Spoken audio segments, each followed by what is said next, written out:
The Book of Esther, chapters 7 and 8, King James Version. Chapter 7. So the king and Haman came to banquet with Esther the queen.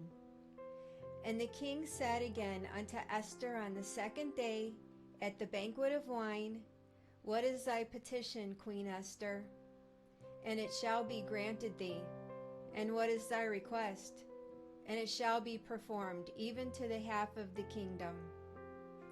Then Esther the queen answered and said, If I have found favor in thy sight, O king, and if it please the king, let my life be given me at my petition, and my people at my request.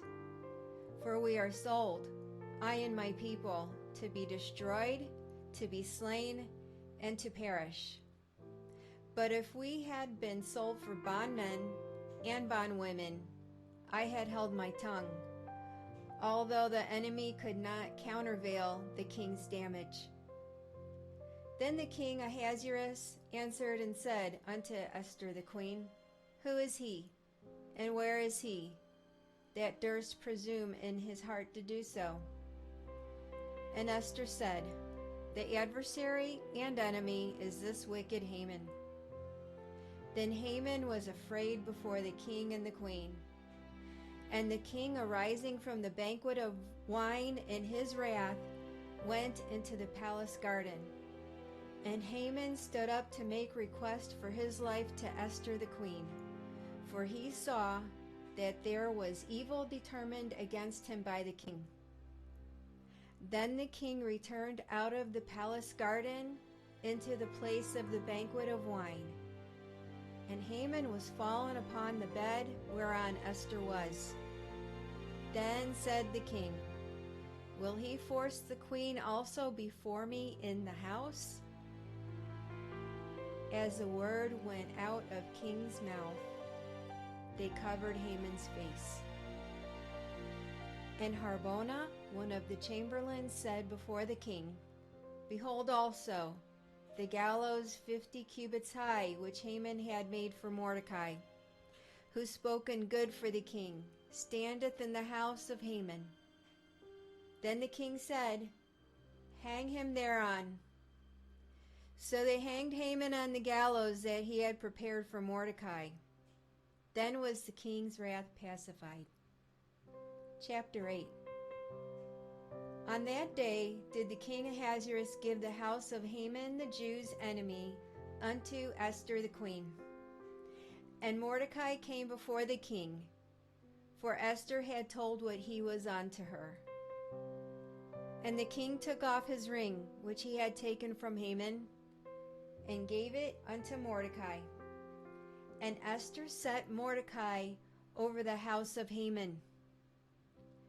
And Esther spake yet again before the king, and fell down at his feet, and besought him with tears to put away the mischief of Haman the Agagite, and his device that he had devised against the Jews.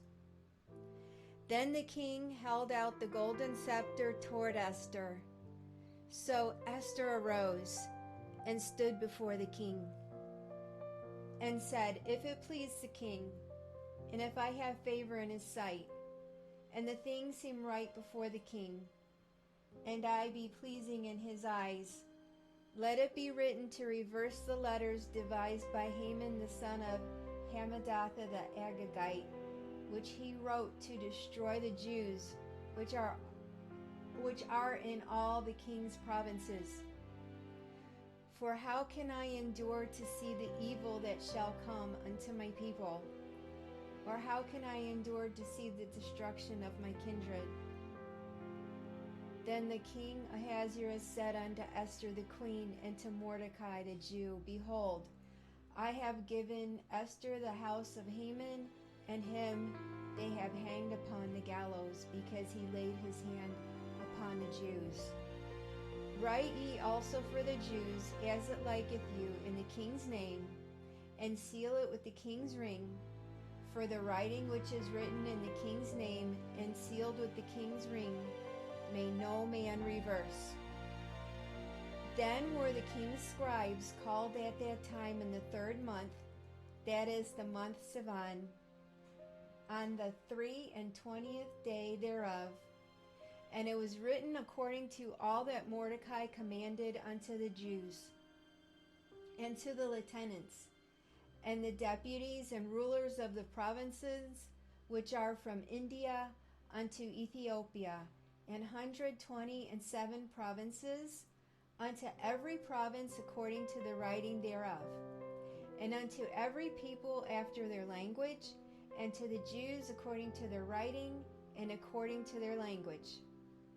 And he wrote in the king Ahasuerus' name, and sealed it with the king's ring, and sent letters by posts on horseback, and riders on mules, camels, and young dromedaries, wherein the king granted the Jews which were in every city to gather themselves together, and to stand for their life, to destroy, to slay, and to cause to perish all the power of the people and province that would assault them, both little ones and women, and to take the spoil of them for a prey. Upon one day in all the provinces of King Ahasuerus, namely, upon the 13th day of the 12th month, which is the month Adar, the copy of the writing for a commandment to be given in every province was published unto all people, and that the Jews should be ready against that day to avenge themselves on their enemies. So the posts that rode upon mules and camels went out, being hastened and pressed on by the king's commandment. And the decree was given at Shushan the palace. And Mordecai went out from the presence of the king in royal apparel of blue and white, and with a great crown of gold, and with a garment of fine linen and purple. And the city of Shushan rejoiced and was glad. The Jews had light and gladness and joy and honor. And in every province and in every city, whithersoever the king's commandment and his decree came, the Jews had joy and gladness, a feast and a good day.